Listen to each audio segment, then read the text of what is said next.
तो आइए बच्चों, आपके आपके अपने YouTube channel NCERT math success classes पर स्वागत है। तो हम लोग समाकलन अध्याय को बड़े ही विधिवत तरीके से समझ रहे हैं। आप लोग भी आराम से कायदे से वीडियो को देखेंगे तो आपके भी समझ में आएगा। तो देखिए, क्वेश्चन नंबर 15 तक पिछले वीडियोज में हम लोग लगा चुके हैं। आपको यदि देखने हो तो डिस्क्रिप्शन बॉक्स में लिंक को ओपन करके देख सकते हैं, उसमें सभी लिंक दिए हुए हैं। तो यहाँ पर क्वेश्चन नंबर 16, 17, 18, 19, 20 को हमने लिखा है और सभी सवाल विविध एक्सरसाइज और न्यू बुक के अकॉर्डिंग हैं, क्योंकि हमारी जो पुरानी बुक है उसमें 19 नंबर सवाल जो है वो दूसरा है और यहाँ पर 19 नंबर सवाल दूसरा है। वहाँ 19 नंबर सवाल को हटा दिया गया है, उसको नहीं पढ़ना है आपको। तो हम लोग इन सवालों को बड़े कायदे से समझेंगे और प्यार से हम आपको समझाने का प्रयास करेंगे। तो देखेंगे, आप थोड़ा बहुत तो समाकलन के बारे में जानते ही होंगे, कुछ आपको बेसिक फार्मूले पता होंगे। यदि नहीं भी पता है तो भी हम यहाँ पर चर्चा करेंगे आपसे। तो देखेंगे आप, क्वेश्चन नंबर 16 हम लोग करेंगे और इसमें देखिए e की घात 3 log यक्स है, इनटू में आपके पास यक्स की घात 4 प्लस 1 की घात -1 है। बस सवाल देखने में आपको अटपटा लग रहा होगा, इसमें लगाने में कुछ नहीं है, थोड़ा सा आपको समझना है, ज़्यादा नहीं। तो थोड़ा आप ये ध्यान दीजिए, हमने आपको एक फार्मूला टाइप से ये बताया था, e की घात log x हो तो उसको हम डायरेक्ट x लिख सकते हैं, कोई प्रॉब्लम नहीं, इसको वेरीफाई करके भी आप देख सकते हो। तो इसमें यदि हम इस 3 को वहाँ ले जाएं तो ये e की घात log x क्यू हो जाएगा, इनटू में ये देखिए नीचे है x की घात 4 प्लस 1 की घात -1 इंटू डी एक्स है। बात समझे आप। अब इस पूरे इतने टर्म की जगह पर हम यक्स क्यू ला सकते हैं, क्योंकि हम जानते हैं इसको यक्स क्यू लिखा जा सकता है और इस -1 घात होने के कारण इसको हम 1 प्लस यक्स की घात 4 नीचे लिख सकते हैं। अब देखिए, अब क्या, अब कुछ रहा इसमें? कुछ नहीं रहा। तो यदि हम इस पूरे नीचे वाले हर को t मान लें तो भी अपना काम चल जाएगा। मान लेते हैं, माना 1 प्लस यक्स की घात 4 बराबर t, तो कहीं ना कहीं इसका अवकलन करना होता है, 4 यक्स की घात 3 dx बराबर dt आएगा। बच्चों, यक्स की घात 3 dx बराबर dt बटे 4 आ जाएगा। बात समझे होंगे आप। तो कोई दिक्कत नहीं, आप यक्स क्यू dx की जगह dt बटे 4 को लाइए, तो बटे 4 तो हमने यहाँ रखा और यहाँ dt रखा और इसकी जगह भैया t रख लिया। आप देखिए बच्चों, आप जान रहे हैं, आप समाकलन हो गया, log t मॉडुलस में आया और प्लस कांस्टेंट, और बच्चों 1/4 और t का मान फिर घुमा के वही रखना है। तो क्या रखा है? रखें 1 प्लस एक्स की घात 4 का मॉडुलस प्लस कांस्टेंट, ये आपका आंसर है। देखने में आपको कठिन लगा, लेकिन लगाने में आपको बहुत ही सरल हो गया सवाल। थोड़ा सा आप इसको याद रखेंगे तो आपका काम आसान हो जाएगा। जरूर याद रखेंगे, हम ऐसी आशा करते हैं। और देखेंगे अगला सवाल।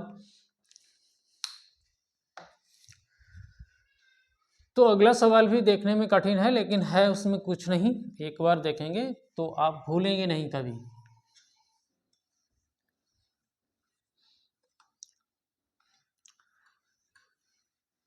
तो देखेंगे, हम लोग उसको भी देखेंगे। तो देखिए 17 नंबर क्वेश्चन है अपना, आपके पास F dash a x plus B ऐसा कोई फंक्शन है जिस जो कि अवकलन किया हुआ है एक बार, और यहाँ पर भी f a x plus b, इसके ऊपर घात n लगी हुई है, ठीक है, और इसका आपको समाकलन करना है, ठीक है, कोई दिक्कत नहीं। हम लोग ऐसा कर लेते हैं भाई मेरे, इस फलन को t मान लेते हैं, f a x plus b को हमने मान लिया t, ठीक है। अब हमें इसका अवकलन करना है, क्यों? क्योंकि हमें dx चाहिए। तो इसका अवकलन करोगे तो एक बार डैश लगा लो, ए एक्स प्लस बी हो जाएगा। इनटू में भैया ए एक्स प्लस बी का भी तो अवकलन करोगे तो निश्चित रूप से आपको ए और मिल जाएगा। ठीक है, मिल गया ए, और फिर बी का तो 0 हो जाएगा और इनटू डी एक्स हो जाएगा, इधर आपका डी टी हो जाएगा। अब देखा आपने, आप f dash a x plus b into d x बराबर, हम तो ऐसे ही लगाते हैं सवाल, डी टी बटे बी। कुछ लोग इसको यहाँ रखते हैं पूरा उठा के, फिर वैसा करते हैं। हम लोग ऐसा करते हैं, इस तरीके से सरल रहता है। अब देखिए हमारे सवाल के अंदर f dash a x plus b into d x है, तो उसकी जगह हम लोग d t by b, d t बटे बी लाएंगे। तो देखिए हम इसको गायब कर रहे हैं इतने को, और इसकी जगह हम टी ला रहे हैं, तो टी की घात n, ये समझ में आई बात आपके। और डी टी बटे बी कांस्टेंट है, उसको बाहर रखेंगे और इसको समाकलन करेंगे अब टी के सापेक्ष। तो देखेंगे हम लोग 1 बटे बी और टी की घात n प्लस 1 बटे में आपको n प्लस 1 भी लिखना है, और एक कांस्टेंट भी आपको जोड़ देना है क्योंकि ये अनिश्चित समाकलन है। अब क्या करना है, अब t का मान रखना है। तो देखिए 1 बटे बी, इस t की जगह फंक्शन आप ए एक्स प्लस बी लाओगे, और बच्चों यहाँ पर आप n प्लस 1 लाओगे, और भैया इस पर घात n प्लस 1 भी तो है, क्या करोगे, इस पर घात n, t पर घात 1 प्लस n है, तो इसी पर आप n प्लस 1 लगाइए। इस पर थोड़ी ना लगाएंगे हम लोग, t पर घात है तो इस पे लगाएंगे, और ये कांस्टेंट एक जोड़ना है। आपका यही आंसर है। अगला क्वेश्चन हम लोग देखेंगे बड़े ही कायदे से। तो देखिए ये समझ में आई होगी आपके बात, कोई दिक्कत, ठीक है। नहीं, यहाँ पर थोड़ी सी मिस्टेक हुई है। देखिए ये ए था, हमने यहाँ बी ले लिया, इसको ए करिए। अरे हमने ध्यान नहीं दिया, यहाँ पर भी ए करिए। ठीक है बच्चों, ये थोड़ी सी मिस्टेक हुई है। तो ये गणित है, इसमें मिस्टेक होना कोई गुनाह नहीं होता है, हो जाता है। ठीक है बच्चों, चलिए अगला सवाल। वो तो समय रहते हमें ध्यान आ गया कि हाँ हमने यहाँ ए किया था और यहाँ बी लिख लिया है, तो कोई दिक्कत नहीं। आप अगला सवाल देखेंगे। अगला सवाल देखेंगे बच्चों, क्या है आपके पास, एकदम जबरदस्त सवाल है, और यहाँ से आपको ऐसा समाकलन सिखाने का हम प्रयास कर ही रहे हैं कि आपको कभी भी दिक्कत ना हो। आपके पास साइन क्यूब यक्स इंटू में आपके पास साइन यक्स प्लस अल्फा, और भैया इसका आपको, और इसमें रूट भी है, यही तो दिक्कत है, ये रूट भी है, इसको भी लेके साथ में चलना है और इसका समाकलन करना है। ठीक है, हालांकि सवाल को बड़े ही बेहतर ढंग से हम आपको प्रयास ही कर रहे हैं समझाने का, आप समझेंगे तो समझ में आ जाएगा। तो देखिए हम लोग तो कुछ नहीं जानते, हम लोग बस इतना जानते हैं कि साइन ए प्लस बी का फार्मूला ऐसा होता है, sign A cos B plus cos A into में साइन बी। क्यों ना हम इसको ही तोड़ दें, तो कुछ हो सकता है यदि होने वाला होगा। तो देखिए बच्चों, यहाँ पर तो साइन क्यू एक्स है ही, और ये सब रूट में है पूरा सिस्टम। तो इसको अगर हम लोग लिखेंगे तो साइन एक्स, ठीक है, कॉस अल्फा प्लस भैया cos x plus sine alpha, यानी कि साइन बीटा नहीं बी, मतलब इसको हमने ए बताया, इसको हमने बी बताया, इस प्रकार से हमने इसको तोड़ दिया है। तोड़ दिया, चलिए तोड़ देते हैं। अब क्या करेंगे, हम यहाँ से साइन एक्स को बाहर लेंगे, तब यहाँ पर साइन की घात 4x हो जाएगा। चलिए करते हैं, इतना काम समझ में तो आ ही जाएगा। तो बच्चों यहाँ पर साइन की घात 4x हो गया है। कैसे हो गया है वो तो हमें पता है, यहाँ से हमने बाहर कर दिया है। यहाँ पर आपके पास cos अल्फा बचा। यहाँ बच्चों साइन एक्स तो था ही नहीं, तो हमने यहाँ गुणा किया होगा, फिर भाग किया होगा, तब जाके कॉमन लिया होगा, तो ये साइन एक्स का भाग भी लगा होगा यहाँ पर, तो ये cot x हो गया, और इनटू में साइन अल्फा तो है ही अपने पास, इनटू में dx भी चल ही रहा है। अब देखिए इसको यदि हम लोग बाहर निकालना चाहें तो कुल मिला के ये कंडीशन ये हो जाएगी कि ये देखिए साइन स्क्वायर एक्स होके बाहर निकल जाएगा और आपके पास यहाँ रूट में आपके पास cos alpha plus cot x into में साइन अल्फा इतना बचा है इंटू डी एक्स। ठीक है, इतना तो आपके समझ में आ ही गया होगा, आगे आए या ना आए लेकिन इतना ज़रूर आ गया होगा। तो हम लोग अब यहाँ पर थोड़ा इसको देखते हैं और बड़े ही कायदे से। ऐसा सवाल एक और है, उसको भी आपको समझना है, तो इसको पहले समझना है फिर उसके बाद में उसको समझना है। तो ठीक है, इसको यदि हम लोग थोड़ा सा और चेंज करना चाहें तो क्यों ना इसको ऊपर ले जाके कोसेक स्क्वायर एक्स लिख दें, लिख सकते हैं ना। अब देखिए अपना काम और आसान हो जाएगा, कॉट एक्स इंटू में साइन अल्फा और ये तो रूट में अपने पास है ही।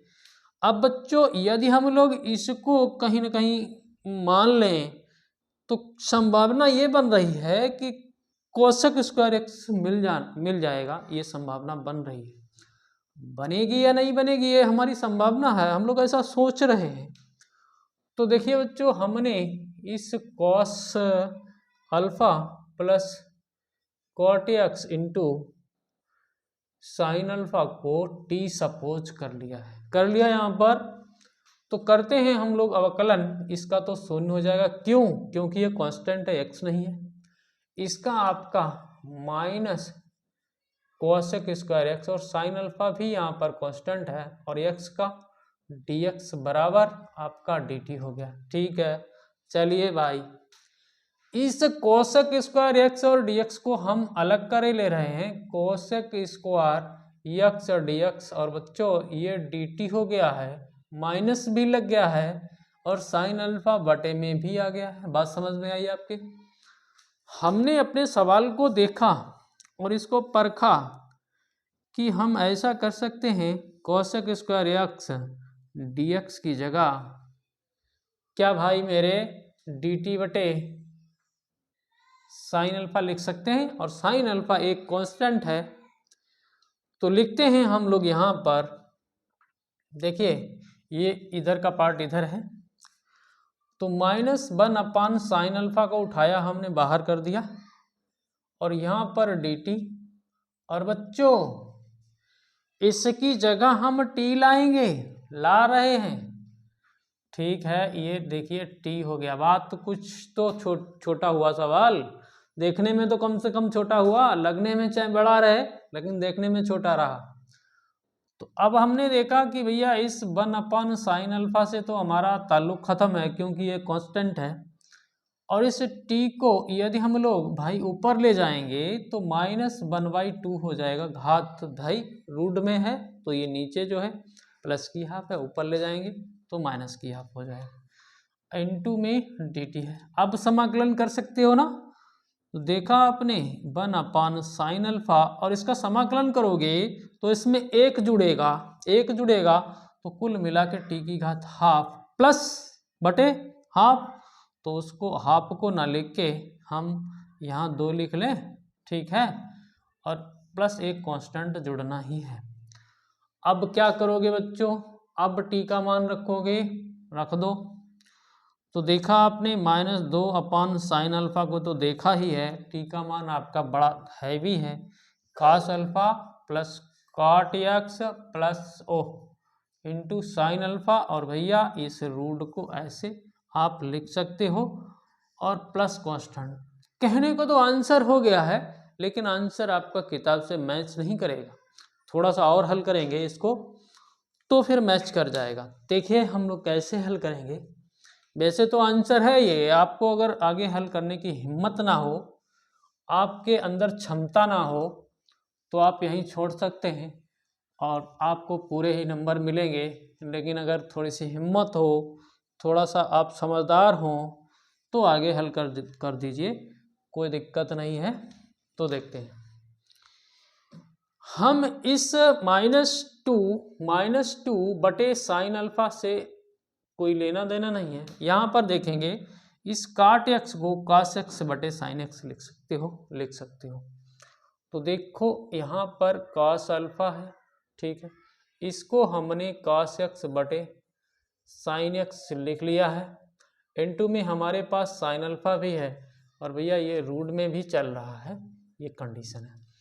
आप देखिए इसको उठाइए, यहाँ कर दीजिए, मतलब आप एलसीएम करके गुणा करेंगे ना, तो ये हो जाएगा sine x cos alpha plus भैया कॉस एक्स है इनटू में साइन अल्फा और पूरे के बटे में आपका साइन एक्स और भैया इसमें रूट भी है और प्लस एक कांस्टेंट जुड़ के चल रहा है और ये -2 बटे साइन अल्फा है, ठीक है। अब क्या करोगे, कहीं ना कहीं आपको ये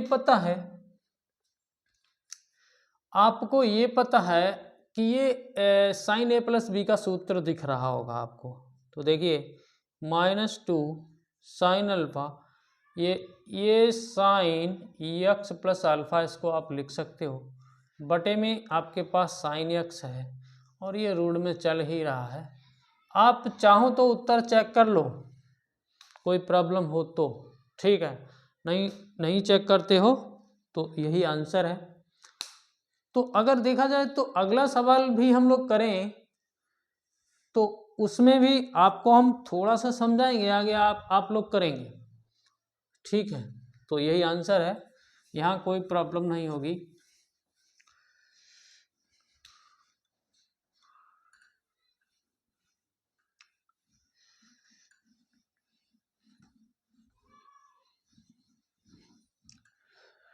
तो ये 19 नंबर सवाल आपका भी, ये भी इम्पॉर्टेंट सवाल है, कई बार पूछा जा चुका है। यहाँ पर ऐसा सवाल है, आपको कुछ ना कुछ जुगाड़ करनी पड़ेगी। रूट के अंदर भैया रूट है और आपको इसका समाकलन करना है, तो इसकी जुगाड़ कैसे चलेगी? ऐसे तो आप इसको तोड़ नहीं सकते, ठीक है, ना तो हल कर सकते हो, तो आप कुछ रखेंगे यहाँ पर, ऐसा रख लीजिए रूट एक्स बराबर कॉस थीटा रख लीजिए, ठीक है। अगर हम थोड़ी देर के लिए एक्स निकालना चाहें यहाँ से, तो एक्स बराबर कॉस स्क्वायर थीटा आएगा, जान रहे हैं ना आप। तो dx निकालना चाहें तो भैया 2 कॉस थीटा और कॉस थीटा का माइनस साइन थीटा और फिर थीटा का डी थीटा, ऐसा हो गया, ठीक है। ये तो बात समझ में आई आपके, सब कुछ काम जुगाड़ से होता है।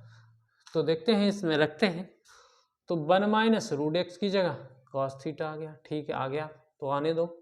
यहाँ पर प्लस का कॉस थीटा आ गया, आने दो। फिर इसके ऊपर रूट है, आने दो उसको भी, ठीक है। dx की जगह माइनस को उठाइए, इधर लगा दीजिए, ठीक है, -2 को भी उठाइए, इधर लगा दीजिए 2 साइन थीटा, इसको अलग रखिए ना, sine theta cos theta D theta. सवाल फैल गया, मतलब बड़ा हो गया, विकसित हो गया, ठीक है। चलिए विकास हो जाने दीजिए इस सवाल का भी। तो अब आपको हमने कई बार समझाने का प्रयास तो किया है कि आप कॉस थीटा को जानिए, कॉस 2 थीटा को जानिए, तो 2 कॉस स्क्वायर थीटा -1 होता है। एक और इसका भाई होता है 1 - 2 साइन स्क्वायर थीटा, ठीक है। यहाँ 2 थीटा तो यहाँ थीटा, यहाँ केवल थीटा, तो भैया 2 कॉस स्क्वायर थीटा बाई 2 -1 और 1 - 2 साइन स्क्वायर थीटा बाई 2, ऐसे इसके दो भाई हैं, मतलब दो फार्मूले हैं। हमको यहाँ पर ऐसा एडजस्टिंग करनी है, एडजस्ट करना है कि ये 1 कैंसिल हो जाए। तो देखिए बच्चों, यही हमारा प्रयास रहेगा कि ये 1 उड़ जाए। तो 1 माइनस क्या करोगे, ठीक है, आप इसको उठा के रखोगे, ठीक है, इसको उठा के रखोगे इसकी जगह, तो ये -+2 साइन स्क्वायर थीटा बाई 2 हो जाएगा। बच्चों यहाँ पर अगर हम रखना चाहें नीचे, तो 1 + 2 कॉस स्क्वायर थीटा बाई 2 -1 और इसमें रूट चढ़ा हुआ है, इसको चढ़ाते जाएंगे और यहाँ sine theta into cos theta into D theta लिखते जाएंगे। अब देखिए फ़ायदा ये हुआ कि 1 से 1 कैंसिल, यहाँ पर भी 1 से 1 कैंसिल, 2 से 2 कैंसिल, स्क्वायर से रूट खत्म, ठीक है। यही हम चाह रहे थे तो ये रूट खत्म हो गया, तो कहीं ना कहीं ये साइन थीटा बटे 2 हो गया बच्चों, ये कॉस थीटा बटे 2 हो गया, और यहाँ पर आपके पास साइन थीटा है, कॉस थीटा है और डी थीटा है। अब क्या करोगे, क्या करोगे? इसको यदि हम लोग चाहें तो टेन थीटा बाई 2 लिख सकते हैं, लेकिन उससे कुछ फायदा होने वाला नहीं है।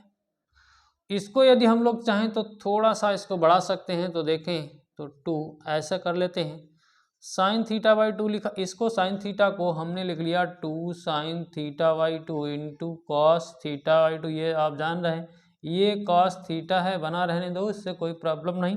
और बटे में आपके पास कॉस थीटा बाई 2, इससे फ़ायदा ये होगा कि इसको ख़त्म कर दो। ठीक है, कर दिया ख़त्म, तो कर दिया ख़त्म। तो फिर आगे देखते हैं थोड़ा सा, तो यहाँ पर देख लेते हैं इसको। अब जब उसको समाप्त कर दिया तो आपका ये 2 और निकल के आ गया, 2 को यहाँ लाएंगे तो माइनस का 4 हो जाएगा। ठीक है, यहाँ लिखते हैं -4। ठीक है, अब देखिए sine theta by 2 sine theta by 2 sine square theta by 2, ठीक हो गया, इसका काम खत्म, इसका काम खत्म, इसका काम खत्म। कॉस थीटा बचा हुआ है, कॉस थीटा रख दिया इंटू डी थीटा। अब क्या करोगे, एक जगह थीटा बाई 2 है, एक जगह थीटा है, ऐसे हमारा समाकलन नहीं होने वाला। तो या तो इसको थीटा बाई 2 बनाइए या फिर इसको थीटा बनाइए, कुछ तो करना पड़ेगा आपको, ऐसे थोड़ी ना हो जाएगा। तो देखिए थोड़ा सा यहाँ पर देखते हैं तो बात आपके समझ में आएगी, कुछ तो करना पड़ेगा।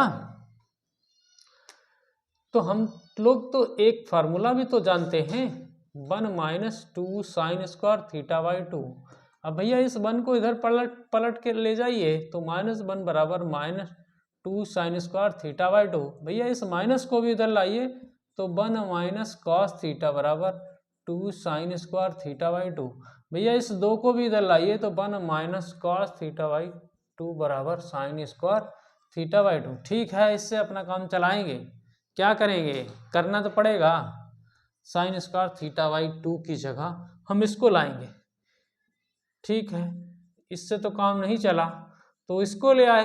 अब देखिए ये कॉस थीटा डी थीटा हो गया है, और बच्चों ये आपका यहाँ पर -4 और ये समाकलन चल रहा है। अब इस 2 को यहाँ लाएंगे तो ये -2 हो जाएगा, इसको यहाँ लाएंगे तो ये कॉस थीटा हो जाएगा, फिर भैया ये कॉस स्क्वायर थीटा, ऐसा हुआ। ठीक है, अब क्या करोगे, यहाँ पर तो काम सरल है। ठीक है, इसको थोड़ा सा चेंज करते हैं। तो देखिए हम लोग ऐसा भी जानते हैं, कॉस 2 थीटा बराबर 1 - 2 कॉस स्क्वायर थीटा, ये जानते हैं ना? नहीं, थोड़ा सा उल्टा कर दिया, 2 कॉस स्क्वायर थीटा -1। ठीक है, इस 1 को इधर लाएंगे तो ये 1 + कॉस 2 थीटा बटे 2 बराबर कॉस स्क्वायर थीटा हो जाएगा। ठीक है, ऐसे तो हम इसका समाकलन नहीं लिख पाएंगे। तो यहाँ देखिए -2 बाहर है, इसको यहाँ लाइए, इस cos theta into D theta, और इसकी जगह पर हम इसको ला रहे हैं 1 + कॉस 2 थीटा बटे 2 को यहीं ले लीजिए, और इसका समाकलन इंटू डी थीटा, और ये करना है आपको। अब क्या करोगे, अब आप समाकलन लिख सकते हो, तो -2, ठीक है, कॉस थीटा का समाकलन साइन थीटा, ठीक है, 1/2 रहने दीजिए, 1 का थीटा कॉस 2 थीटा का साइन 2 थीटा बटे 2। ठीक है, ये बात आपके समझ में आई, प्लस एक कांस्टेंट जोड़ना है। प्रॉब्लम ये है कि साइन थीटा में तो उत्तर नहीं रखेंगे, क्योंकि सवाल तो हमारा एक्स टाइप से था, तो फिर इनकी चेंजिंग आपको करनी है। थोड़ा सा हम समझाने का प्रयास करेंगे, ज़्यादा नहीं, आपको समझना है। यहाँ से मिटा के यहाँ पर बात करते हैं हम लोग, ज़्यादा प्रॉब्लम नहीं लेनी है आपको। तो हम लोगों ने इस सवाल में क्या किया था, देखिए हम लोगों ने रूट x की जगह हम क्या लाए थे, हम लाए थे कॉस थीटा। ठीक है, ये हमें इतना ध्यान है। ठीक है, अब आपको यहाँ चाहिए, यहाँ आपको साइन थीटा चाहिए, ये आपकी प्रॉब्लम है। ठीक है, आपको थीटा चाहिए, थीटा तो निकाल लेंगे, आपको sin 2 थीटा चाहिए। तो देखिए बच्चों, हम लोग एक तरीके से इसमें यदि sin थीटा निकालना चाहें तो इसको √x/1 बराबर cos थीटा लिख सकते हैं। cos थीटा में होता क्या है, आधार बटे कर्ण। भैया यार लाल बटे कक्का नहीं जान रहे हो, cos थीटा ये होता है आधार बटे कर्ण। तो ये आपका एक त्रिभुज टाइप से बनाइए और ये समकोण त्रिभुज बनाइए। देखिए हमसे बन नहीं रहा है, समकोण त्रिभुज बनाइए और क्या है, आधार बटे कर्ण। आधार कितना है √x और कर्ण कितना है 1। तो इसको जब आप निकालोगे तो कैसे निकालोगे, कर्ण का स्क्वायर करोगे, ठीक है कर दिया तो बन ही रहेगा, माइनस इसका स्क्वायर कर दोगे तो ये इतना हो जाएगा। अरे भाई पाइथागोरस नहीं जान रहे हो, ABC, ठीक है ABC, तो BC स्क्वायर बराबर AB स्क्वायर, ठीक है, और प्लस AC। हालांकि हमने ABC को उल्टा कर दिया है, तो आपका BC स्क्वायर कितना है 1, ठीक है, AB आपका √x का स्क्वायर x हो जाएगा प्लस AC स्क्वायर, ये आपको निकालना है तो ये 1 - x हो जाएगा, ठीक है। AC स्क्वायर बराबर, तो AC बराबर रूट का 1 - x आ जाएगा, ठीक है। ये बात समझ में आई, रूट का ये आ गया 1 - x रूट का। अब आपको sin थीटा चाहिए, तो sin थीटा में लंब बटे कर्ण होता है, तो लंब 1 - x और कर्ण आपका 1 है। तो कुछ चेंजिंग तो हुई नहीं, इसकी जगह आप लाइए -2, इसकी जगह आप क्या लाओगे 1 - x रूट में, -1/2 थीटा की जगह आप क्या लाओगे cos inverse √x, cos inverse √x, ठीक है। इसमें sin 2 थीटा को आप ऐसा करिए, ऐसा लिख लीजिए 2 sin theta into cos theta, और बटे में 2 भी है तो इसको ख़त्म कर दीजिए। sin थीटा की जगह 1 - x लिखिए, cos थीटा की जगह √x लिख दीजिए, ठीक है। तो यहाँ पर sin 2 थीटा की जगह ऐसा लिख लीजिए 1 - x का रूट, ऐसा लिख लीजिए। 2 से तो 2 कैंसिल हो गया था, और अब प्लस कांस्टेंट और थोड़ा बहुत इधर उधर अगर है तो कोई प्रॉब्लम नहीं होनी चाहिए आपको। तो यही आंसर है बच्चों, और ज़्यादा लंबा वीडियो हम लोग करते नहीं हैं तो कोई दिक्कत नहीं हुई होगी आपको। केवल हम लोगों ने थीटा में चेंज करके सवाल को लगाया है, फिर उस थीटा से एक्स में उसको चेंज कर लिया है। तो ऐसे समाकलन बहुत बार नहीं पूछे गए हैं, लेकिन आपको समझना है, सीखना है, तो फिर पढ़ना है। आप पढ़ेंगे तो अच्छा रहेगा, और सवाल भी होंगे अगर इसके टाइप के तो आप कर ले जाएंगे। तो यदि आपके सवाल समझ में आए हों तो चैनल को सब्सक्राइब करना ना भूलें, बेल आइकन प्रेस करके ऑल पर सेट कर लें ताकि हमारे भी वीडियो का नोटिफिकेशन आपको मिलता रहे। साथ ही दोस्तों में शेयर करें। आप लोगों का बहुत बहुत धन्यवाद। जय हिंद, जय भारत।